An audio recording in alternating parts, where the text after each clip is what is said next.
કોંગ્રેસની વિકેટો તો એમના રાજકોટના નેતૃત્વની અંદર સતત પડતી આવી છે. સૌથી વધારે વાર હારવાનો રેકોર્ડ એ વિપક્ષના નેતાના નામે.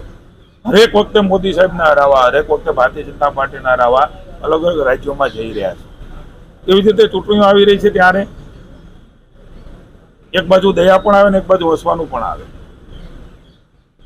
જે લોકો હંમેશા ભારતીય જનતા પાર્ટીને હરાવવા નીકળ્યા હોય, એટલું જ નહીં, સૌથી મોટી જવાબદારીઓ નિભાવી હોય એમના પક્ષની, કે કોઈ પ્રમુખ રહ્યા હશે, કોઈ પદાધિકારી રહ્યા હશે, કોઈ વિપક્ષના નેતા રહ્યા હશે, કોઈ ઉપનેતા રહ્યા હશે, કોઈ અત્યારે અલગ અલગ જવાબદારીમાં હશે, એ બધા જ લોકોને પુનઃ એકવાર હારવા માટે ભારતીય જનતા પાર્ટીની સામે અલગ અલગ કમિટીઓ, અરે ભાઈ કમિટીઓ બનાવવાની આવશ્યકતા નથી. ભારતીય જનતા પાર્ટીએ જે પ્રકારે રાજ્યની જનતા માટે કામ કર્યા, આમાં કોઈ અમારો અહંકાર નથી, પણ કોંગ્રેસના કાળા કામો, એના કરતૂતો, એમના શાસનના કરતૂતો આજે પણ જનતા ભૂલી નથી.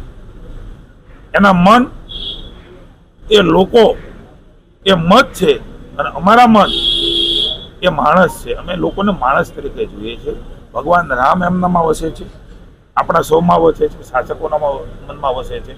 એ રામને કેવી રીતે રાજી રહે, એમની સુવિધાઓ, એમની વ્યવસ્થાઓ એ કેવી રીતે આગળ વધે, અને આપણું સમૃદ્ધ ગુજરાત એ વિશ્વગુરુના સ્થાને ભારત બેસે ત્યારે અનેકવિધ વિકાસની ઊંચાઈઓ સાથે આવનારી કોર્પોરેશન, તાલુકા, જિલ્લા પંચાયતની ચૂંટણીમાં પણ કોંગ્રેસ એ મોભર પડવાની છે.